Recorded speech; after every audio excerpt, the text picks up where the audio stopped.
Caio, sou de uma igreja onde o pastor dessa igreja me apresentou o papo de graça. Uhum. Mas vejo que na igreja dele, ele não pode aplicar o puro evangelho.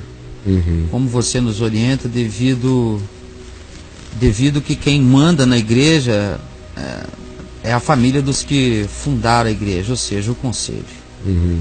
Fica inteiramente chateado por ele não poder aplicar os princípios do puro evangelho. Por exemplo, uma irmã cometeu um adultério.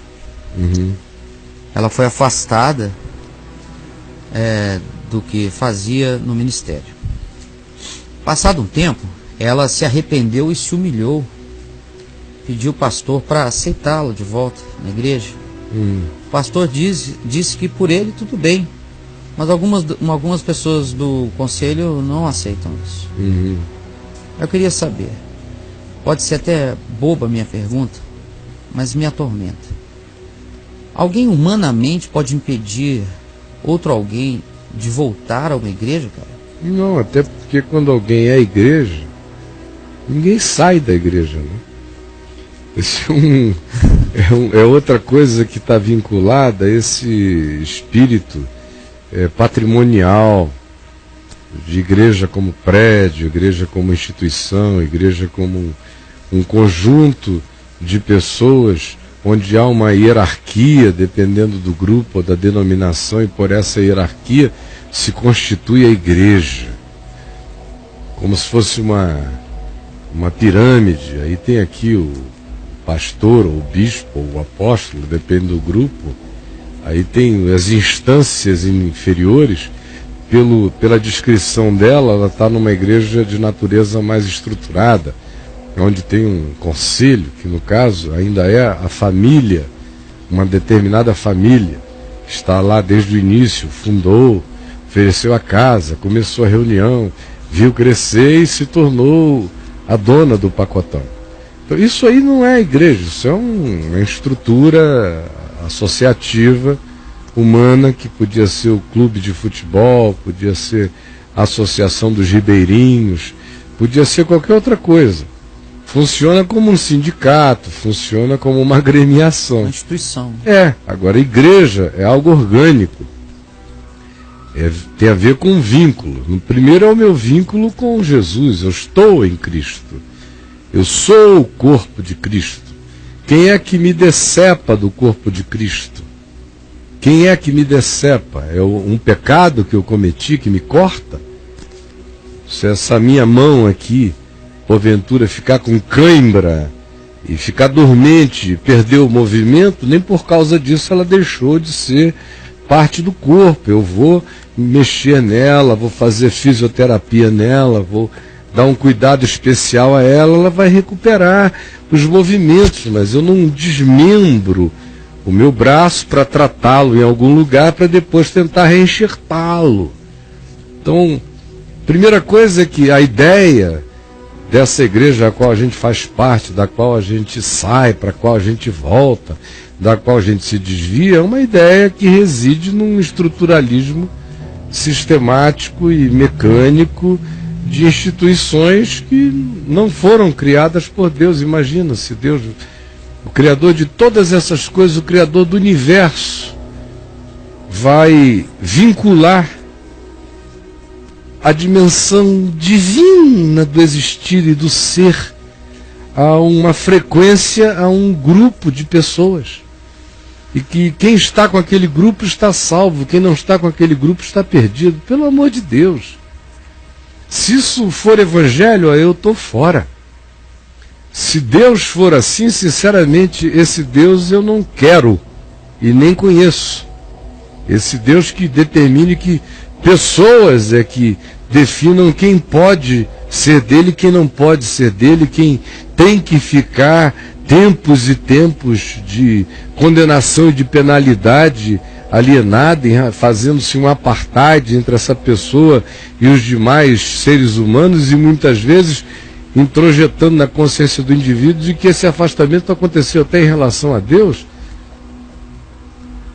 Isso que se pratica por aí, eu abomino com tudo dentro de mim e não vejo presente no Espírito de Jesus, nem no Espírito do Evangelho.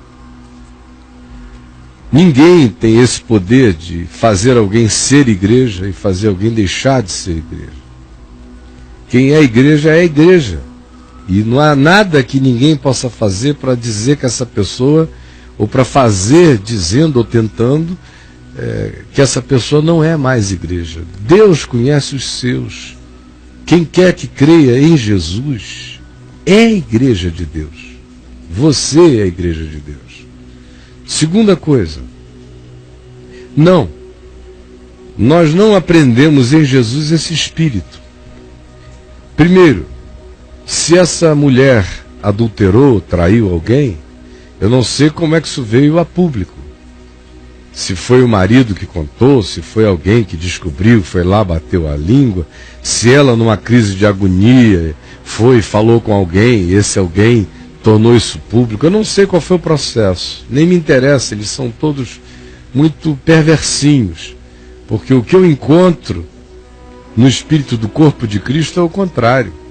Paulo diz, ora, no nosso corpo, aqueles órgãos, referindo-se aos genitais, aqueles órgãos em nós, que são os que consideramos menos pudicos e em algumas ocasiões vergonhosos, são os que nós cobrimos de muito maior cuidado, protegemos muito mais, guardamos muito mais. O que apareça indecoroso a gente protege, a gente cobre.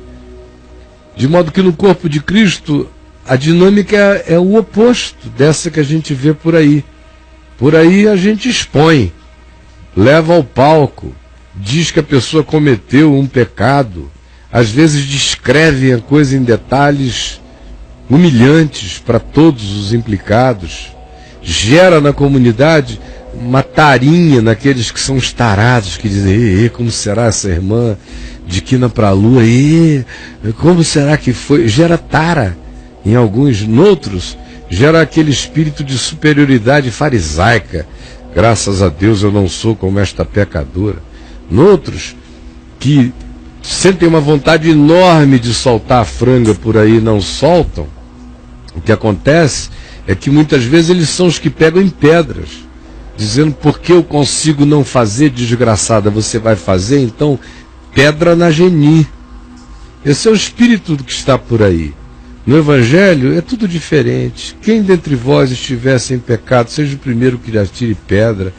Jesus bota todo mundo para fora da conversa, fica só ele e a mulher. Com Jesus, essas coisas só são tratadas publicamente quando o indivíduo vem publicamente e fala sobre isso. E assim mesmo, em se falando, deve-se ter a discrição de pegá-lo num canto e dizer, olha, não precisa se expor assim, vamos resolver isso aqui na paz e na graça de Deus.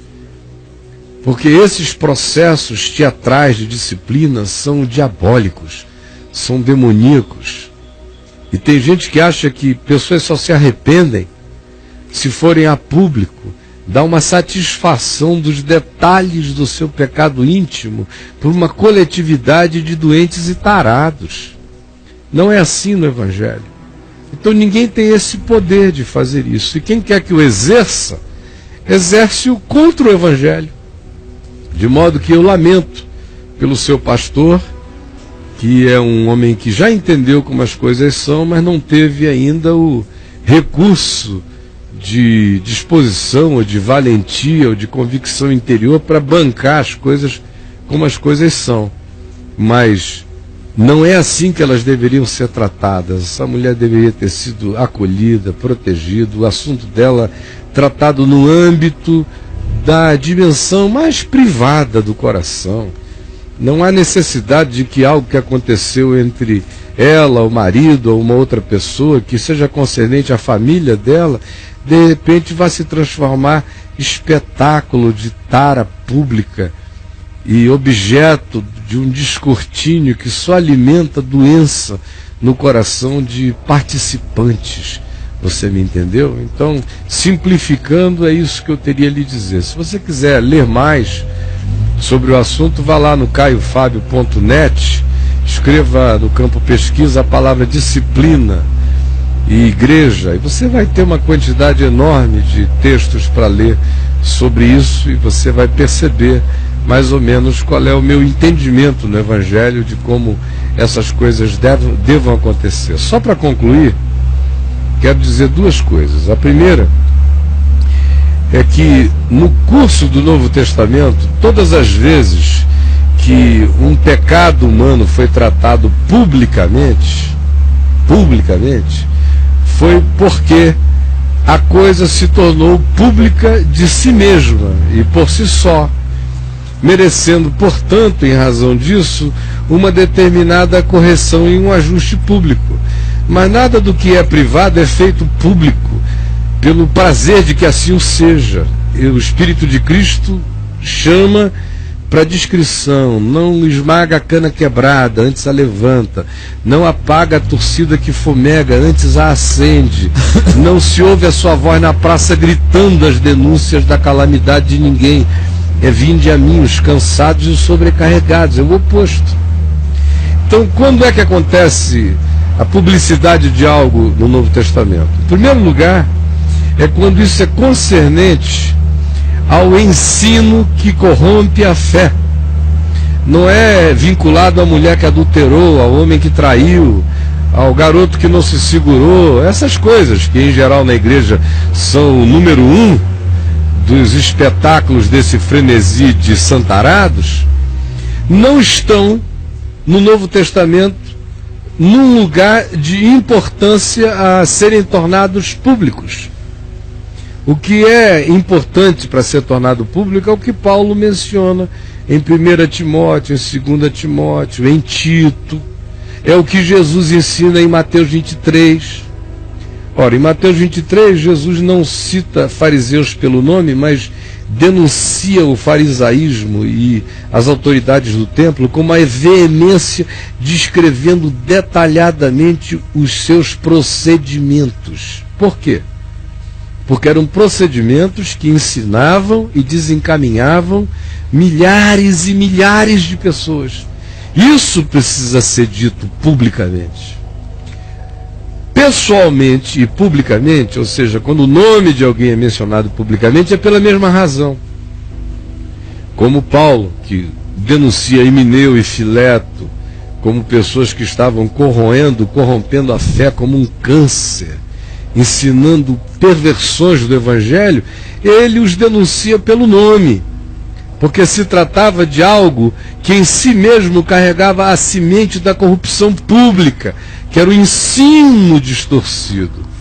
Esse é o aspecto que você encontra no Novo Testamento sendo o único que valida esse tipo de disciplina pública, de exortação pública, como Paulo fez com Pedro, e a gente vê lá em Gálatas, como Paulo teve a coragem de levantar-se publicamente e repreender Pedro, dizendo: você está agindo contra a graça de Deus aqui. E eu não posso aceitar que essas pessoas que são ensinadas por nós vejam essa incoerência. Leia lá Gálatas, do capítulo 2 em diante, é Paulo falando com Pedro, na presença de irmãos, aquele capítulo 2 inteiro. Então, esse é o caso. Quando se trata de pecados pessoais, a gente trata na pessoalidade. E a pessoa tem que ser alguém que busque a ajuda. A gente também não sai se metendo só porque soube que uma irmãzinha ou deu bandeira, foi vista com alguém. A gente ora, a gente espera. Deus é Deus dela também. A gente continua ensinando a palavra e sabendo que o Espírito vai falar com ela quando quiser falar, e ela vai nos procurar ou vai tomar as medidas que sejam necessárias, porque Deus é Deus dela também. O que passa disso, minha amiga, é sempre um intervencionismo humano perverso. É o espírito da religião, das inquisições, das fogueiras, dos apedrejamentos, das maldades, que não tem lugar, não tem que ter lugar no nosso coração, porque não encontram amparo no Evangelho, entendeu?